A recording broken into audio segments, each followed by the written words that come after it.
அறிவோம் ஆரோக்கியம் நேயர்கள் அனைவருக்கும் அன்பான வணக்கங்கள். நான் ஸ்ரீவர்மா மருத்துவமனையின் பெண்கள் சிறப்பு மருத்துவர் ஜெயரூபா. இந்த நாள் இனிய நாளாக அமைய என்னுடைய மனமார்ந்த வாழ்த்துக்களும் பிரார்த்தனைகளும். 40 வயசுக்கு மேலே சின்ன சின்ன விஷயத்தெலாம் அதிகமான ஒரு பதட்டம் வந்து இருக்குது டாக்டர். இதுக்கு முன்னாடி ஸ்ட்ரெஸ்ஸை நான் ரொம்ப கரெக்டாக தான் வந்து ஹேண்டில் பண்ணுவேன். இப்போல்லாம் ஒரு டிராஃபிக் கூட வந்து என்னோடய ஸ்ட்ரெஸ் லெவல்ஸை வந்து அதிகமாக்குது. தூக்கம் சரியாக வர மாட்டேங்குது. ஒரு படபடப்பு வந்து ஆகுது. எந்த ஒரு விஷயத்துலையுமே எனக்கு ஒரு ஈடுபாடே இல்லை. ஞாபக மறதி வேறு நிறைய இருக்குது. ஸோ டாக்டர்கிட்ட போனால் நீங்கள் ஸ்ட்ரெஸ்ஃபுல்லாக இருக்கீங்க, கொஞ்சம் ரெஸ்ட் எடுங்க அப்படின்னு தான் சொல்கிறாங்க. ஆனால் எதுவுமே வந்து சரியாகலை. ஸோ இப்படி கவலைப்பட்டுட்டே வந்தவங்க தான் மீனா. ஸோ அவங்களுக்கு 44 வயசு ஆகுது. 2 குழந்தைங்க, ஒரு வேலை, ரொம்ப ஆரோக்கியமான ஒரு குடும்பம் தான். ஆனால் ஒரு 40 ப்ளஸில் வந்து ஒரு 41, 42 வந்து ஸ்டார்ட் ஆகும் பொழுதே அவங்களுக்கு கொஞ்சம் கொஞ்சமாக ஆன்சைட்டி லெவல் வந்து அதிகமாகுது. பெருசாக எதுலேயுமே வந்து ஒரு விருப்பம் இல்லை. ரொட்டீனாக சில வேலைகளை வந்து செய்கிறாங்க. ஆனாலும் நைட்டில் சரியாக தூக்கம் இல்லை. ஒரு 44 இயர்ஸ் ஆகும் பொழுது ரொம்பவே ஒரு மாதிரி என்னால் எந்த ஒரு வேலையுமே கரெக்டாக வந்து பண்ண முடியல. ஸோ இதை யார்கிட்ட சொன்னாலுமே இந்த ஏஜில் இப்படி தான் இருக்குன்னு சொல்கிறாங்க. இது ஆன்சைட்டியா, டிப்ரெஷனா, இல்லை வந்து அதீதமான ஒரு மன அழுத்தத்தில் நான் இருக்கிறேன்னு தெரியல அப்படின்னு சொன்னாங்க. பட் 40 இயர்ஸுக்கு மேலே நிறைய பெண்களுக்கு இந்த பிரச்சனைகள் வந்து உருவாகுது. இதுக்கு முக்கியமாக 4 விதமான ஒரு மாற்றங்கள் நம்ம உடம்புல நடக்குது. அது அந்த ஹார்மோன்ஸோட ஒரு மாற்றம் தான். முதல் விஷயம், 40 இயர்ஸ்க்கு மேலே போகும்பொழுது ஈஸ்ட்ரோஜன் வந்து குறையுது. ஆண்களாக இருந்தாங்க அப்படின்னா டெஸ்டோஸ்டிரானும் கொஞ்சம் கொஞ்சமாக அவங்களுக்கு குறைய ஆரம்பிக்கும். இதுதான் நமக்கு பிரெயினுக்கு ஒரு மோட்டிவேஷனை வந்து கொடுக்கக்கூடியது. இதனோட அளவுகள் குறையும் பொழுது நமக்கு மோட்டிவேஷன் வந்து அதிகமாக இருக்காது. ரெண்டாவது விஷயம், டோப்பமைனோட அளவு வந்து குறைய ஆரம்பிக்குது. 40 இயர்ஸ்க்கு மேலே போகும்போது ஒவ்வொரு 10 வருஷத்துக்கு ஒரு முறையும் 10% ஆஃப் டோப்பமைன் செக்ரேஷன் வந்து நமக்கு குறையுது. ஸோ அந்த மாதிரி குறையும் பொழுது நமக்கு எந்த ஒரு விஷயத்திலுமே ஒரு த்ரில்லிங்கே வந்து இருக்காது. ஒரு மோட்டிவேஷனாக நம்ம அதை பண்ணணுங்கிற ஒரு விருப்பமே வந்து இருக்காது. ஸோ அதனால தான் நிறைய பேருக்கு ஒரு டிப்ரெசிவாக இருக்கிற மாதிரி, முன்னாடியெல்லாம் ஒரு ப்ளஷரை கொடுத்த விஷயங்கள், ஒரு நல்லா வந்து ஹெல்த்தியாக ஒரு ஃபுட்டு சாப்பிட்டோன்னா ஹாப்பியாக ஃபீல் பண்ணுறது, இல்லை ஒரு ட்ரெக்கிங் போனோன்னா நம்ம ரொம்ப ஹாப்பியாக ஃபீல் பண்ணுறது, இல்லை ஃப்ரெண்ட்ஸை மீட் பண்ணோன்னா ரொம்ப ஹாப்பியாக ஃபீல் பண்ணுறது, இதெல்லாம் வந்து அவங்களுக்கு இப்போ கிடைக்காம போயிடுது. ஸோ அதற்கான காரணம் இந்த டோப்பமைனோட அளவு வந்து குறையிறது தான். மூணாவது விஷயம், இந்த கார்டிசால் டிஸ்ரெகுலேஷன் அப்படின்னு நம்ம சொல்லுவோம். ஒரு 40 இயர்ஸ்க்கு மேலே போகும்போது அவங்க கார்டிசால் லெவல் வந்து தொடர்ந்து அதிகமாகவே வந்து ரொம்ப நாளாக இருந்து அதுக்கப்புறமா வந்து அது குறைய ஆரம்பிச்சிடும். காலையில் 8 மணிக்கு வந்து நைட் ஆனால் குறைய வேண்டிய அந்த கார்டிசால் மிட் நைட் 2 மணி 3 மணிக்கே வந்து உங்களுக்கு அதிகமாக ஆரம்பிக்கும். ஸோ அப்போ தான் நீங்கள் தூக்கத்துலேருந்து விழிச்சிடுவீங்க. ஒரு படபடப்பான ஒரு நிலை வந்து இருக்கும்.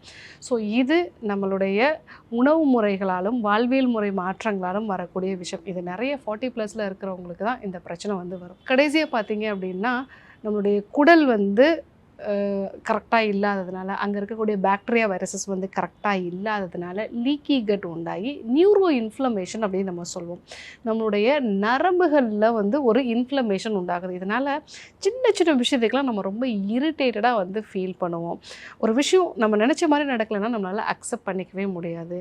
ஞாபகத்திறன் ரொம்ப கம்மியாக இருக்கும். ஸோ எதுக்காக அந்த வேலையை ஆரம்பித்தோம் அப்படிங்கிறது நமக்கு தெரியாது. அதே மாதிரி சாவி எங்கே வச்சோம், அடுப்பில் என்ன வச்சோம், இல்லை கரெக்டாக இன்றைக்கி இதை எடுத்துகிட்டு போகணுன்னு நினைப்போம், அந்த விஷயம் மறந்து போயிடும். பேசிகிட்டே இருக்கும்போது ஒரு வேர்டு மட்டும் வந்து மறந்து போயிடும். ஸோ இந்த மாதிரி நிறைய விஷயங்கள் வந்து உங்களுக்கு ஞாபக சக்தியிலையும் பாதிப்பு வரும். இது நரம்புகளில் உண்டாகக்கூடிய குறைபாடுகள் தான். ஸோ இந்த 4 விதமான காரணங்களால் தான் 40 ப்ளஸில் இருக்கக்கூடிய பெண்களுக்கு ஆன்சைட்டி, டிப்ரெஷன் இதெல்லாமே வந்து வருது. பட் இதை பார்த்த உடனே நம்ம பயப்பட வேண்டாம். ஸோ இது இப்படியே தான் இருக்குமா அப்படிங்கிறது கிடையாது.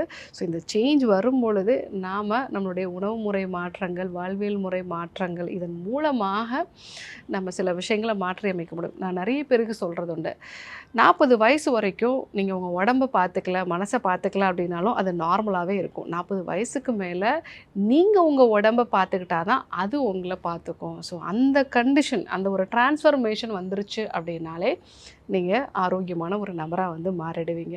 ஸோ இந்த காலகட்டத்தில் என்னென்ன விஷயங்கள்லாம் நம்ம ஃபாலோ பண்ணணும்? காலையில் கண்டிப்பாக ஒரு 10 நிமிஷமாவது சூரிய வெளிச்சத்தில் இருக்க முடியுமான்னு பாருங்கள். அப்போ தான் உங்கள் பாடிக்கு எது பகல் எது இரவுங்கிற அந்த சர்க்கீடின் ரிதம் வந்து கரெக்டாக ஃபாலோ ஆகும்.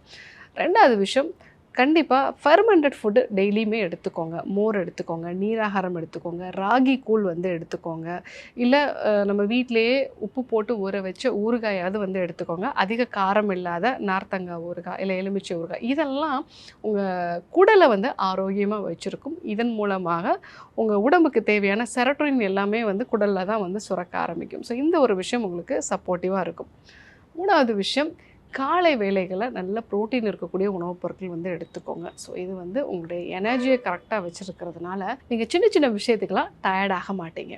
4வது விஷயம், காலையில் தூங்கி எழுந்திரிச்சு அந்த 1 மணி நேரம், அதே மாதிரி நைட்டு தூங்க போகிறதுக்கு 1 மணி நேரம் முன்னாடி, இந்த 1 மணி நேரத்துலையுமே ஃபோன் யூஸ் பண்ணாதீங்க. ஏன்னா நீங்கள் ஃபோன் யூஸ் பண்ணும் பொழுது அது உங்களோட பிரெயினுக்கு சீப் டோப்பமைனை வந்து கொடுத்து அடுத்து என்னங்கிறத பார்க்க வைக்கும். ஸோ இந்த மாதிரி போகும்பொழுது ஒரு கட்டத்துக்கு மேலே உங்களுக்கு எதுவுமே வந்து திருப்தியான ஒரு உணர்வை வந்து கொடுக்காது. அதுவும் காலை வேளைகள்லையும் நைட்டு தூங்க போகிறதுக்கு முன்னாடியும் இந்த விஷயங்கள் நீங்கள் பண்ணீங்க அப்படின்னா அது உங்களுக்கு இன்னும் வந்து ஒரு மனதளவில் பாதிப்பை வந்து கொடுக்கும். இந்த 2 டைம்லையும் வந்து ஃபோனை வந்து அவாய்ட் பண்ணிடுங்க. 5வதா, உங்கள் பாடிக்கு தேவையான ஆக்சிடோசின் வந்து சுரக்கணும் அப்படின்னா உங்களுக்கு பிடிச்ச நபர்கள் இல்லை உங்கள் நலம் விரும்பிகள், ஃப்ரெண்ட்ஸ், ஃபேமிலி பீப்புள் கூட கண்டிப்பாக 1 மணி நேரமாவது டெய்லி வந்து ஒரு மீனிங்கான கான்வர்சேஷன் வந்து பண்ணுங்கள். ஸோ இன்றைக்கி நிறைய நம்ம சோஷியல் மீடியாவில் வந்து பேசுகிறோம், அதில் வந்து லைக்ஸ் கமெண்ட்ஸ் எல்லாம் வந்து கொடுக்குறோம். அது வந்து உங்களுக்கு சீப் டோப்பமைனை தான் வந்து கொடுக்கும். ஒரு மீனிங்ஃபுல்லான கான்வர்சேஷன் வீட்டில் ஹஸ்பண்ட் கூடயோ இல்லை குழந்தைகளோடையோ இல்லை ஒரு ஃப்ரெண்ட்ஸ் கூடயோ நீங்கள் வந்து ஷேர் பண்ணிக்கும் பொழுது கண்டிப்பாக உங்களுடைய பிரச்சனைகளும் வந்து குறைய ஆரம்பிக்கும். உங்களோட மைண்டும் வந்து ரிலாக்ஸ் ஆகும். ஆக்சிடோசின் வந்து உங்களுக்கு சுரக்கும். இது ஒரு பாதுகாப்பான உணர்வை கொடுக்கும். எனக்கு அப்படிலாம் ஃப்ரெண்ட்ஸ் யாரும் இல்லை டாக்டர், வீட்டில் யாருமே வந்து பேசுகிறதில்ல அப்படின்னா சுவாச பயிற்சிகளை நீங்கள் வந்து ஃபாலோ பண்ணலாம். இல்லை வந்து நீங்கள் அதற்கான தியான பயிற்சிகளை வந்து ஃபாலோ பண்ணலாம். இதுவும் உங்களுக்கு தேவையான அந்த ஆக்சிடோசினை வந்து கொடுக்கும். இந்த விஷயங்களெல்லாம் வந்து ஃபாலோ பண்ணுங்கள். மூலிகைகளையும் வந்து நீங்கள் எடுத்துக்கலாம். மூலிகைகளை பொறுத்த வரைக்கும் அமுக்ரா வந்து எடுத்துக்கலாம். இது வந்து HPA ஆக்சிஸ் நம்ம சொல்லுவோம், ஹைப்போதலமோ பிட்யூட்ரி அட்ரினல் ஆக்சிஸை கரெக்டாக மெயின்டைன் பண்ணும். 2வதாக சடாமாஞ்சல். இந்த சடாமாஞ்சல் அப்படிங்கிறது நம்ம பாடியில் காபா ரிசப்டாஸை வந்து ஆக்டிவேட் பண்ணுறதுனால நல்ல மன அமைதியை வந்து கொடுக்கும். 3வதாக வல்லாரை வந்து நியூரோஜெனிசிஸ் வந்து அதிகப்படுத்தும். நரம்புகளுடைய இந்த இணைப்புகள் வந்து அதிகப்படுத்துறது, நரம்புகளை ஸ்ட்ராங் ஆக்குறத இது அதிகப்படுத்தும். வல்லாரை நெய்யாக பயன்படுத்துறது நல்லது. அதே போல் வில்வம் வந்து நம்ம பயன்படுத்தலாம். வில்வம் வந்து பித்தத்தை குறைக்கக்கூடியது, மன அழுத்தத்தை வந்து குறைக்கக்கூடியது. ஸோ இதை நம்ம வந்து பயன்படுத்தும் பொழுது நல்லாவே மன அழுத்தம் குறையும். அடுத்ததாக துளசி அப்படிங்கிறது ஒரு அடாப்டோஜெனிக் ஹர்பு அப்படின்னு நம்ம சொல்லுவோம். இது ஆக்சிஜன் லெவலை செல்களுக்கு அதிகமாக சேர வைக்கும். இதன் மூலமாக மனதில் ஒரு விழிப்புணர்வான எண்ணங்கள் வந்து உருவாக ஆரம்பிக்கும். ஸோ இந்த ஒரு விஷயங்கள்லாம் நீங்கள் வந்து ஃபாலோ பண்ணலாம். இது எல்லாமே பெரும்பாலும் பார்த்திங்கன்னா நம்மளோட ட்ரெடிஷ்னலில் கோயிலே கொடுப்பாங்க. இது எல்லாமே நம்மளுடைய மனதுக்குமான மிக முக்கியமான மூலிகைகள் தான். ஸோ இதெல்லாம் என்னால் எடுத்துக்க முடியலன்னு சொல்லக்கூடிய நபர்கள் இதெல்லாம் சேர்ந்து மானச சஞ்சீவி ரசாயனமும் வந்து எடுத்துக்கலாம். 40+ல் அந்த டைமில் பார்த்திங்கன்னா 40+லாம் பார்த்திங்கன்னா டிப்ரெஷன் எப்படி இருக்கும் அப்படின்னா எந்த ஒரு விஷயத்துலையுமே பெருசாக ஒரு சந்தோஷமும் இருக்காது, பெருசாக ஒரு சோகம் இருக்காது. அந்த எமோஷனல் வந்து ஃப்ளாட் ஆகிடும் அவங்களுக்கு. அதே மாதிரி அவங்களுக்கு பிடிச்ச ஹாபீஸே இப்போ பண்ண மாட்டாங்க. எப்போவுமே ஒரு படபடப்பு வந்து அவங்களுக்கு இருக்கும். சோஷியல் வித்ட்ராவல் அப்படின்னு சொல்லுவோம். கொஞ்சம் தனிமையாக இருக்கிறதே வந்து அவங்க வந்து விரும்புவாங்க. அதே மாதிரி எப்போவுமே நைட்டு தூங்க போகிறதுக்கு முன்னாடி ஒரு ஃபெயிலியரான மனநிலையே இருக்கும். நான் எந்த விஷயத்தையுமே வந்து சாதிக்கலை, இல்லை எதுவுமே என்னால் முடியாது அப்படிங்கிற ஒரு மனநிலை இருக்கும். இதெல்லாம் தான் டிப்ரெஷனான ஒரு 40+ல் இருக்கக்கூடிய நபர்களுக்கு முக்கியமான அறிகுறி. ஸோ டீடாக்ஸ் ஃபாலோ பண்ணுங்கள். நைட்டில் தூங்க போகிறதுக்கு முன்னாடி மானச சஞ்சீவி ரசாயனம், மற்ற விஷயங்கள் நான் காலையில் எழுந்ததுலேருந்து என்னென்னலாம் பண்ணணும்னு சொல்லணும் அந்த விஷயங்களையும் ஃபாலோ பண்ணுங்கள். இன்றைக்கி இந்த 40 வயசுக்கு மேலே இருக்கிறவங்களுக்கு ஆன்சைட்டி, டிப்ரெஷன் எதனால் உருவாகுது, இதற்கான மூலிகைகள் என்னென்ன விஷயங்கள்லாம் ஃபாலோ பண்ணணும் பார்த்தோம். கண்டிப்பாக ஃபாலோ பண்ணி பாருங்கள். யாருக்கெல்லாம் இந்த விஷயம் தேவைப்படுமோ அவங்களுக்கும் இதை சொல்லுங்கள். இதே போன்ற இன்னொரு அற்புதமான தகவலோடு உங்களை சந்திக்கிறேன். நன்றி, வணக்கம்.